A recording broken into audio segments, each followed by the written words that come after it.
Zian Lim, madamdamin ang appreciation post sa bagong girlfriend.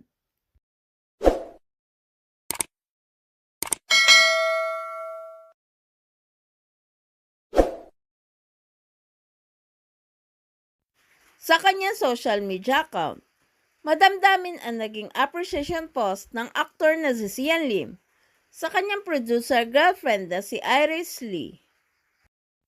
Nagbahagi rin si Zian ng mga larawan nila at ilang larawan ng mga behind the scenes ng kanilang pelikula. Inilarawan ni Zian si Iris bilang isang talented at overly passionate individual. Gayun din, sobrang hardworking aniya si Iris sa pagbigay nito ng efforts sa lahat ng projects nito. Hindi lamang sa kanya as a director ng kanilang pelikula, kundi sa lahat ng director na nakasama nito. To this talented, overly passionate human being.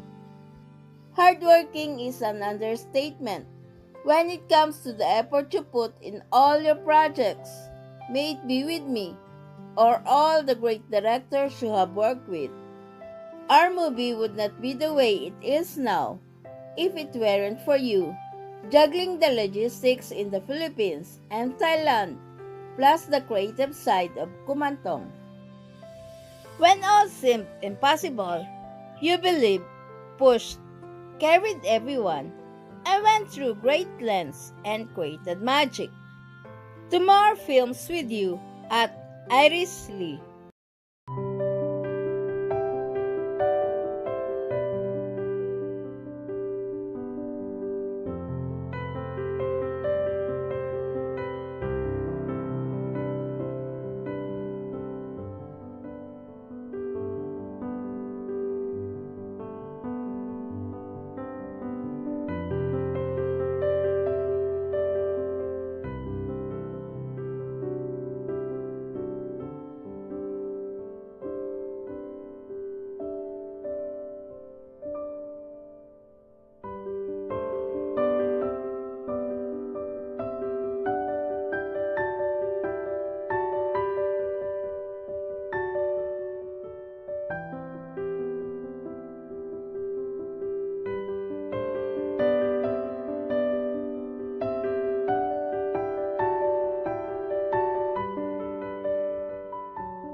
Samantala, nagpasalamat naman si Iris sa post na ito ni Zian at binati niya ito sa success ng kanilang pelikula.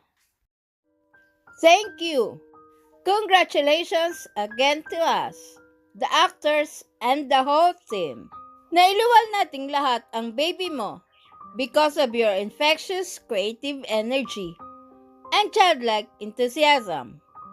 Ang saya lang gumawa ng pelikula with you despite any struggle. You are a true leader and artist. Keep on shining. Direct at Zian Lim. To more magic together.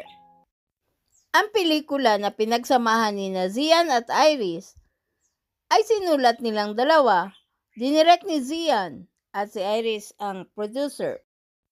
Nauna rito, magkasama at magkahawak kamay na rumampas sa red carpet si Zian at Iris sa premiere ng kanilang pelikula. Maalalang noong May 2024, inamin ni Zian na dinidate niya si Iris ilang buwan pagkatapos ng breakup nila ni Kim Chu. Please subscribe and hit the notification bell para ma-update kayo sa sunod na showbiz news.